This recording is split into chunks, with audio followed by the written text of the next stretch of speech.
నమస్కారం. ఆంధ్రప్రభకు స్వాగతం. నేను తేజస్వి. ఆమె పేరు లక్ష్మణ. కురు సార్వభౌముడు దుర్యోధనుడి భార్య భానుమతి. ప్రతి రాజుకు బోలెడు మంది భార్యలు, కానీ దుర్యోధనుడికి కేవలం భానుమతి ఒక్కతే. ఏకసతీవ్రతుడు. వాళ్లకు 2 కవల పిల్లలు, మగ ఆడ. లక్ష్మణ కుమారుడు లక్ష్మణ. లక్షణ పెరిగింది, పెద్దదయ్యింది. ఆమె దృఢ సంకల్పం గల హస్తినాపుర యువరాణి. గొప్ప అందగత్తె, నైపుణ్యం కలిగిన రథసారథి, గదతోనూ వల్లంబులతోనూ యుద్ధం చేయగల సాహసి. పైగా కురు సార్వభౌముడి బిడ్డ. 100 మందికి గారాల పట్టి. అందుకే రాజులందరి కళ్ళు ఆమెపైనే, ఆమెను చేపట్టాలని. ఆమెకు వృషసేనుడి మీద అనురక్తి. కర్ణుడి కొడుకు ఈ వృషసేనుడు. 2 కుటుంబాల నడుమ చక్కటి స్నేహం. 2 చిన్నప్పటి నుంచి కలిసి ఆడుకునేవారు. దుర్యోధనుడు ఆమెకు స్వయంవరం ఏర్పాటు చేస్తాడు. వృషసేనుడి మెడలో ఆమె హారం వేయాలి. ఆమెపై కన్నేసిన వాళ్ళలో కృష్ణుడి కొడుకు సాంబుడు ఒకడు. జాంబవతి కొడుకు. చిన్నప్పటి నుంచి తల్లి గారాభం కారణంగా సకల అవలక్షణాలతో పెరుగుతాడు. కౌరవ యువరాణి లక్ష్మణపై కన్నేశాడు కదా. కృష్ణ బలరాములకు తెలియకుండా స్వయంవరానికి వెళ్ళి లక్ష్మణను అపహరిస్తాడు. దుర్యోధనుడి కుమార్తె పేరు లక్ష్మణ. సకల శుభలక్షణాలు కలిగిన కన్య. శ్రీకృష్ణుడి కుమారుడైన సాంబుడు ఆ వివాహ సమయంలో ఆమెను ధైర్య సాహసాలతో ఎత్తుకుపోయాడు.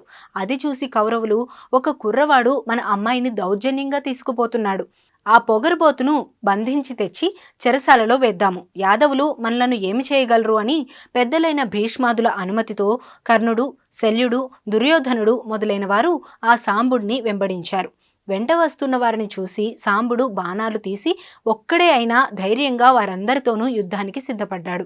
కర్ణుడిని ముందు పెట్టి కౌరవులు యుద్ధం చేసి సాంబుడిని బంధించాలని చూశారు. కర్ణుడు కూడా మెచ్చుకునేటంత పరాక్రమంతో సాంబుడు పోరాడాడు.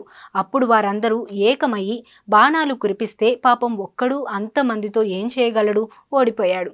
వారు సాంబుడిని బంధించి హస్తినాపురికి తీసుకుపోయారు.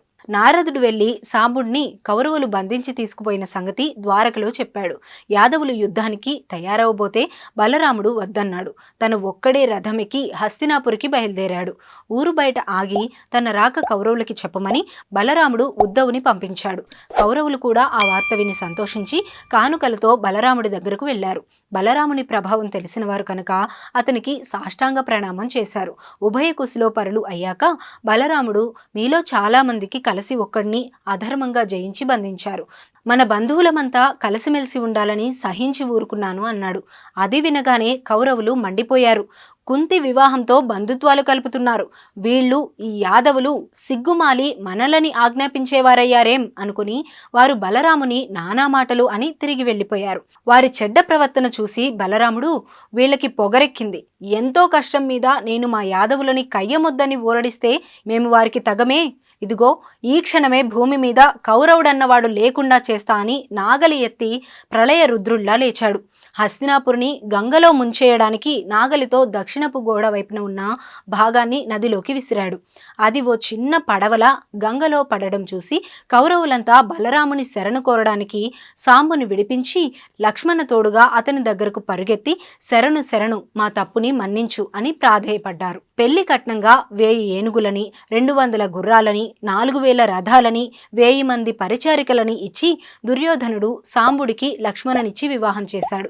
సాంబుడిని, ఆ కోడల్ని తీసుకుని అందరూ స్తోత్రం చేస్తుండగా బలరాముడు ద్వారకకి వెళ్ళాడు. ఇప్పటికీ హస్తినాపురి దక్షిణపు గోడ గంగానది వైపు ఒరిగి ఉన్నట్లు పొడుగ్గా కనబడుతుంది. ఎందుకంటే ఆనాడు బలరాముడు చేసిన పని మూలాన్నే అని అంటారు.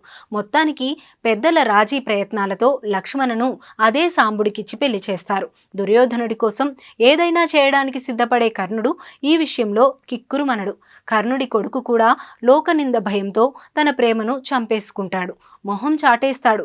లక్ష్మణకు సాంబుడి అపహరణ కన్నా ఇదే ఎక్కువ బాధ పెడుతుంది. సాంబుణ్ణి భరించక తప్పలేదు లక్ష్మణకు. శివుడి కోసం తపస్సు చేస్తే ఆయన వరంతో పుట్టిన కొడుకు. అతను కృష్ణుని ప్రధాన భార్యలలో ఒకరైన జాంబవతి ద్వారా కృష్ణుని కుమారుడు. లేక కలిగిన కొడుకు కాబట్టి జాంబవతికి గారాభం. ఈ కుమారుడికి సాంబ అని పేరు పెట్టారు. ఎందుకంటే అతను చాలా చెడ్డ పిల్లవాడు. అతను ఎల్లప్పుడూ తన తల్లికి దగ్గరగా ఉండేవాడు. హో సాంబా అనే పేరు తన తల్లికి ఎంతో ఇష్టమైన కొడుకును సూచిస్తుంది. అంబా అంటే తల్లి, సా అంటే తో. అతడు ఎల్లప్పుడూ తన తల్లితో ఉంటాడు కాబట్టి అతనికి ఈ ప్రత్యేక పేరు పెట్టారు. అదే కారణంతో అతన్ని జాంబవతి సుత అని కూడా పిలుస్తారు. అందుకే ప్రతి సందర్భంలోనూ ప్రతి నాయకుడి లక్షణాలే. తన తండ్రి కృష్ణుడి చిన్న భార్యలతోనూ వెకిలిగా ప్రవర్తిస్తూ ఉంటాడు. ఓసారి నారదుడిని అవమానిస్తాడు. నారదుడు తెలివిగా సాంబుడిని కృష్ణుడి భార్యలు స్నానం చేస్తున్న అభ్యంతర ప్రాంతంలోకి తీసుకెళ్తాడు. వాళ్ళు కోపంతో కృష్ణుడికి ఫిర్యాదు చేస్తారు. కృష్ణుడు ఆగ్రహం ఆపుకోలేక కుష్ఠువ్యాధిగ్రస్తుడు కావాలంటూ శపిస్తాడు. జాంబవతి ప్రార్థించగా సూర్యుడిని ఆరాధించి శాప విముక్తుడు కావాలని సూచిస్తాడు. దాంతో సాంబుడు ఓ పుష్కరం పాటు లక్ష్మణకు దూరమై సూర్యుడి ఆరాధన కోసం అజ్ఞాతంలోకి వెళ్ళిపోతాడు. తిరిగి వచ్చాక కురుక్షేత్రం. ఆ యుద్ధంలో అందరూ హతమారిపోతారు. పాండవుల దయాభిక్ష మీద బతకడం ఇష్టం లేక తల్లి భానుమతి సతీ సహగమనం చేస్తుంది. ఓసారి దుర్వాసుడిని సాంబుడు వెక్కిరిస్తే నీ కడుపున ఇనుప రోకలి పుడుతుందని శపిస్తాడు మహర్షి. పుడుతుంది. దాన్ని అరగదీసి సముద్రంలో పారవేస్తాడు బలరాముడు. చివరలో మిగిలిన ఒక ముక్కను ఒక చేప మింగడం, అది జరా అనే ఓ వేటగాడికి దొరకడం, దాన్ని తన బాణానికి పెట్టుకోవడం మరో ఉపకథ. కురుక్షేత్రం అనంతరం మీ యాదవ జాతి పరస్పరం కొట్టుకొని చస్తారని గాంధారి శపిస్తుంది. దానికి అనుగుణంగా ఓసారి యాదవులంతా తప్పతాగి తన్నుకొని చస్తారు. జర వదిలిన బాణం తగిలి కృష్ణుడు అవతారం చాలిస్తాడు. సముద్రం ఉప్పొంగి ద్వారకను ముంచెత్తుతుంది, మునిగిపోతుంది. కృష్ణుడి భార్యలను లక్ష్మణతో సహా తీసుకొని అర్జునుడు హస్తినకు తీసుకెళ్తుంటాడు. కృష్ణుడి మహత్తు లేదు కదా, అర్జునుడి శక్తి సామర్థ్యాలు క్షీణిస్తాయి. కృష్ణుడి కొందరు భార్యల్ని దారి మధ్యలోనే దొంగలు అటకాయించి ఎత్తుకుపోతున్న అర్జునుడు ఏమీ చేయలేకపోతాడు. లక్ష్మణ మాత్రం ఎలాగోలా హస్తినకు చేరుతుంది. తల్లి పుట్టింటికి వెళ్ళడానికి ఇష్టపడదు. అంతటి విశాల రాజ్య పరివారంలో తనకంటూ ఎవరూ లేని మిగలని నష్టజాతకురాలు. రకరకాల శాపాలకు గురైన సాంబుడి కారణంగా లక్ష్మణ విధివంచిత.